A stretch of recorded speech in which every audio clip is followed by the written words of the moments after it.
কৃষ্ণনগরে জগদ্ধাত্রী পুজো part 7 and the last part.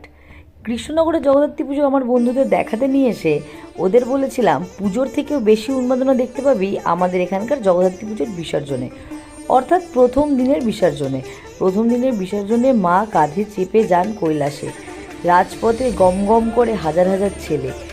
এই উন্মাদনা আমাদের কাছে হয়তো পুজোর উন্মাদনার থেকে অনেক গুণ বেশি। কৃষ্ণনগরে জগদ্ধাত্রী পুজো দেখতে এলে বিসর্জনটাই আসল।